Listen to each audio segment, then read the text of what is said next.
Dark and Darker is proving itself to be an upstart shocker of a success within the global gaming community. What is really shocking though is that it is so popular despite its map design taking inspiration from 30-year-old games. Whoa there, Dryfire, that's a bold claim. How do you figure that? Well, on May 5th, 1992, the grandfather of all 3D shooters, Wolfenstein 3D, was released and heralded a new genre of gaming, the first-person corridor shooter. Wolfenstein is famous for many things, but the item we want to focus on here was its ingenious map design choice of using corridors. Why was the map design ingenious? Wolfenstein's developers had to figure a way to immerse their players in a 3D environment while working within the incredibly restrictive computer hardware and memory capacities of that period. If the gaming environment was too big, fewer resources could be allocated to the details of that environment, and immersion would be sacrificed. The small, winding interior pathways of Castle Wolfenstein were developed to reduce memory usage on map size, so that more computing resources could be used to keep players immersed and occupied within that environment. Now, if that last sentence started to sound like it could describe Dark and Darker, that's because it does. Dad's maps are small and winding, especially by today's standards, while including a large amount of immersion within that small area. Furthermore, just like Wolfenstein, there are many enemies behind every door, and you must clear the room to loot items, restore health, find treasure, and advance to further areas. Clearly, computer hardware and memory have come a long way since 1993, and Iron Mace really didn't need to restrict their playing environment for the reason that Wolfenstein did. So why did Iron Mace use such a similar map style? Why not use a larger environment like we see in most modern first-person PvP games?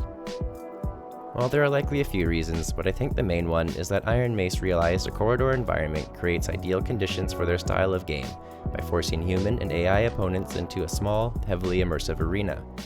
Think about it. Do you feel the same intensity during PvP battles in Apex or Fortnite that you do in Dad? I know I sure don't. Dad's battles are up close, personal, and ferocious. Due to Iron Mace's vision for Dad, old-school corridor shooter-style maps have been resurrected to provide the perfect environment for what we now call the Battle Royale genre.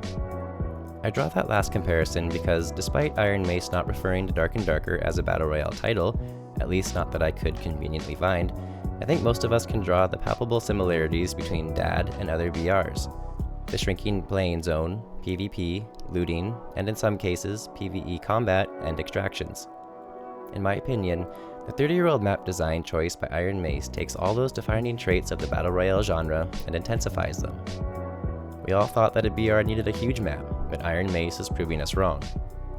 And just like that, the corridor-style map has been resurrected. It is amazing to me that this level design is finding success 30 years after it was created. But that's not where the story ends. Through design choices such as using an old-school map, Iron Mace has attracted a large and passionate community. And this is exactly why other gaming companies, such as the reviled Nexon, are paying so much attention to Dark and Darker right now. Potentially, there is a lot of money to be made here. In another example, Star Siege Dead Zone is a new multiplayer corridor extraction shooter set in a dark sci-fi universe. Aside from using guns instead of swords, bows, and magic, Dead Zone has pretty much displayed itself to be Dark and Darker in space. Literally everything from the PvPvE to the zone, to the extracting, to losing your gear, to the map design.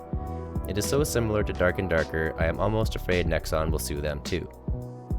Jokes aside, I would argue that Dead Zone's choice to use a corridor environment arose from seeing Dark and Darker's success in using it. It's pretty cool to be witnessing what is possibly the next evolution in multiplayer first-person gaming. I am super curious to see how the corridor-style map evolves and what modern computing can do with it. Will it be the next big thing, or will it remain a niche with Dark and Darker? Either way, I can't wait to get back into the dungeon and see how it all goes down. If you appreciate content like this, please consider leaving a like and subscribing to the channel. See you in the dungeon!